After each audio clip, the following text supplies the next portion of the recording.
The crowd pressed closer as the sleek black goat trotted into the mud brick courtroom, its hooves clicking against the hard earth.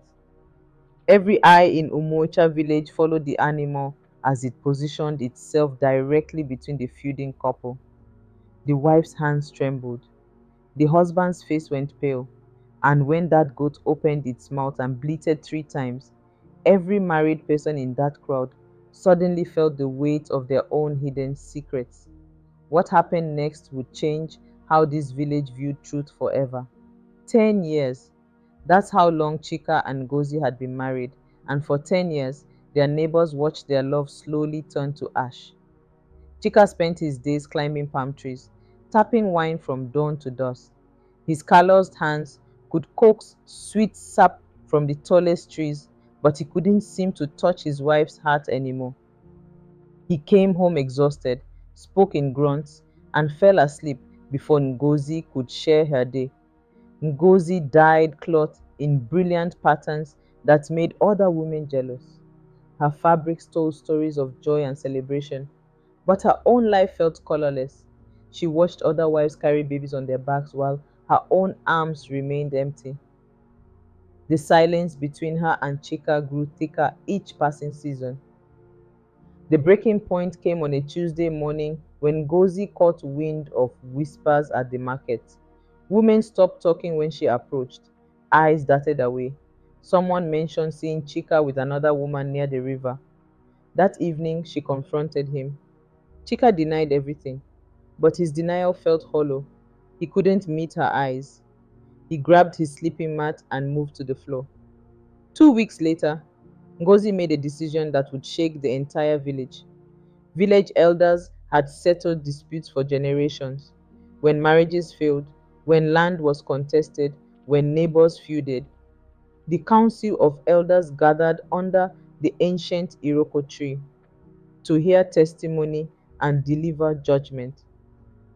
Ngozi walked to Elder Okafor's compound with her head held high.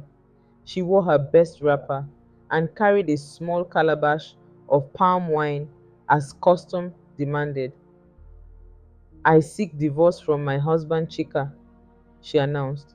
He neglects me, wastes our savings, and keeps another woman. The words hit the village like lightning. In 10 years, no wife had publicly sought divorce. The elders exchanged glances. This would draw crowds. Elder Okafor stroked his gray beard. These are serious accusations, daughter. Do you have witnesses? Ngozi's confidence wavered. Who would testify against Chika? He was well liked, hardworking. Speaking against him meant choosing sides in a village where everyone depended on each other. I I will find witnesses, she said. But as the day of the hearing approached, no one came forward. Friends made excuses. Neighbors suddenly had urgent business elsewhere. Even Ngozi's own sister claimed she had seen nothing. The morning of the hearing arrived with a crowd but no witnesses. The elders sat in a semicircle under the Iroko tree. Chika and Ngozi faced each other across a small space that felt like an ocean. 50 villagers formed a circle around them, whispering and speculating. Elder Okafor raised his staff for silence. We gather to hear testimony in the matter of Ngozi against her husband Chika. Who will speak for the wife? Silence. Who will speak for the husband? More silence. The elder sighed. Without witnesses, we cannot proceed. Perhaps you should settle this privately. Even a goat would be a better witness than these cowards, Elder Okafor muttered under his breath. That's when Chika's prized goat, Onye Migbada, wandered into the circle. The animal was known throughout the village for its intelligence and unusual behavior. It often seemed to understand human speech better than most dogs. The goat positioned itself in the center of the circle and released 3 loud, clear bleats. The crowd laughed nervously. Elder Okafor started to shoo the animal away, then paused. The night before had been a full moon, and old tradition stirred in his memory. Wait, he said. Our ancestors believed that animals touched by moonlight could speak truth. The full moon blessed us last night. More nervous laughter. But Elder Okafor wasn't joking. If no human will witness, perhaps we should hear what this goat knows. The crowd fell silent. This was either madness or magic. What happened next would be retold in Umu-Ocha for generations. Elder Okafor approached the goat with ceremonial gravity.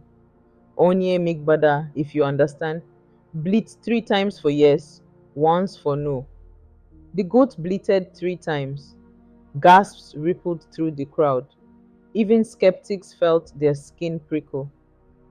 Did you accompany Chika to market last month? 3 bleats. Did he meet with another woman there? 3 bleats. The crowd erupted in whispers. Ngozi's eyes filled with tears of vindication. Chika stared at his goat in disbelief. Did he give this woman money from your household savings? 3 bleats, louder than before.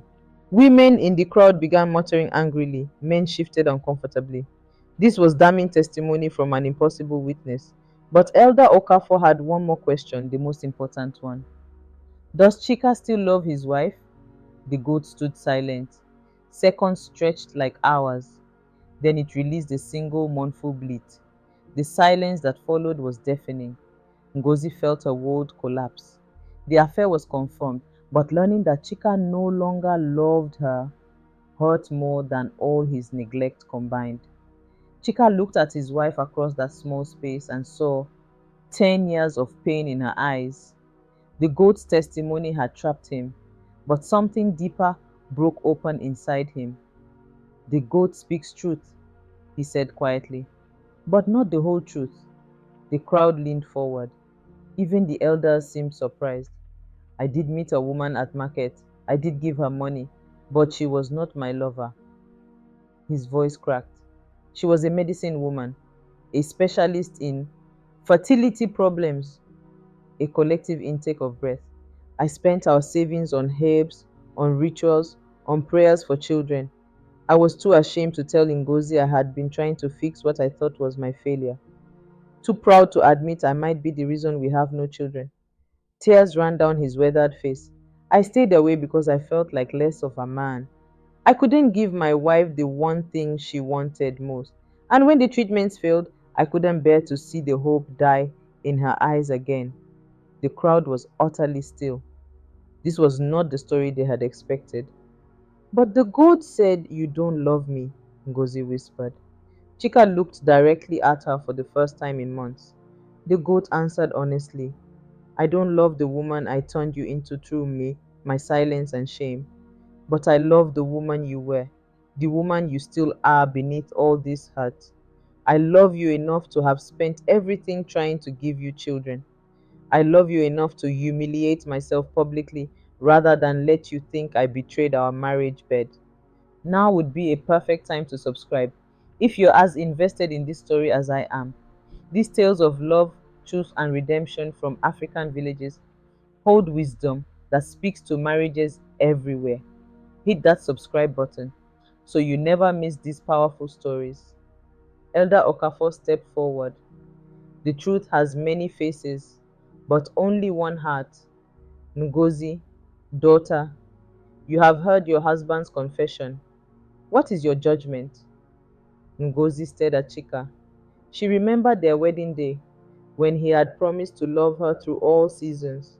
She remembered the early years when he would bring her wildflowers and make her laugh until her stomach hurt. She remembered the gradual silence that had grown between them like a wall. But now she also saw the weight he had been carrying alone, the shame that had driven him to spend their savings in secret, the love that had expressed itself through desperate action rather than words. She untied her wrapper and walked toward him. The crowd watched breathlessly as she tied the colorful cloth around his waist, the traditional Igbo gesture of acceptance and forgiveness. A marriage dies when truth cannot find its voice, she said, but ours may yet live if we learn to speak. The elders pronounced their judgment 7 days of reconciliation. Chika and Ngozi would fetch water together at dawn and share their evening meals from the same plate. They would remember how to be companions before trying to be lovers again. The goat, declared a truth seer by the elders, was freed from its tether and allowed to roam the village at will. For 7 mornings, the couple walked to the river in pre dawn darkness. At first, they moved like strangers. By the third day, they began talking about small things: the weather, village gossip, memories from better times. By the seventh day, they were walking hand in hand. The evening meals told their own story. The first night, they sat on opposite sides of their small table, sharing food, but not words. Gradually, the conversation returned. They spoke of their fears, their dreams deferred, their individual pain. They grieved the children that had not come and the silence that had driven them apart. On the final morning, as they returned from the river, the goat followed them. At their doorstep, it bleated 3 times and settled down as if blessing their home. The full moon rose over Umu-Ocha village, casting silver light on the same mud brick houses where so much had changed. From Chika and Ngozi's compound came the sound every village loves to hear: the cry of newborn babies, twins, a boy and a girl born under the same moon that had blessed their parents' reconciliation. Onye Migbada the goat lay contentedly beside the baby's sleeping mat, as if completing a circle that had begun with truth telling and ended with new life. Word of the goat witness spread far beyond Umu-Ocha. Other villages began consulting animals when human testimony failed. Marriage counselors spoke of the Onye Migbada principle, the idea that truth will find a voice even in the most unexpected messenger. But the deepest lesson belonged to Chika and Ngozi themselves. They learned that love without truth is just performance. That shame shared is shame halved. That sometimes the things we hide to protect our loved ones end up hurting them most. Their marriage became stronger than it had ever been, built on honesty rather than assumption, on conversation rather than silence. And whenever young couples in the village faced difficulties, the elders would tell them, "Remember the goat's testimony. Speak your truth before an animal must do it for you."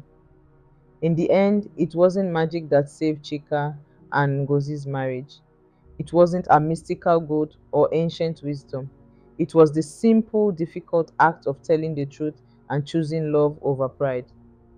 The goat had given them permission to speak honestly by creating a moment so strange, so impossible to ignore, that all their careful defenses crumbled. Sometimes we need something extraordinary to help us do something as basic as talk to each other. But the real miracle was what happened after the talking: the choice to rebuild rather than retreat, to trust rather than assume, to love actively rather than passively. The marriage that almost died in a courthouse was reborn in conversations over shared meals and sunrise walks to the river. The couple who had lost their way found each other again by finally speaking the words they had been too afraid to say. Did this story of truth and redemption move you? Share your thoughts in the comments below. Have you ever had a moment when honesty saved a relationship that seemed beyond repair? Let me know. Your story might inspire someone else to speak their truth before it's too late. And if this tale reminded you why communication is the foundation of love, hit that like button and share it with someone who needs to hear it. Remember, in a world full of noise, truth still has the clearest voice. Make sure yours is heard.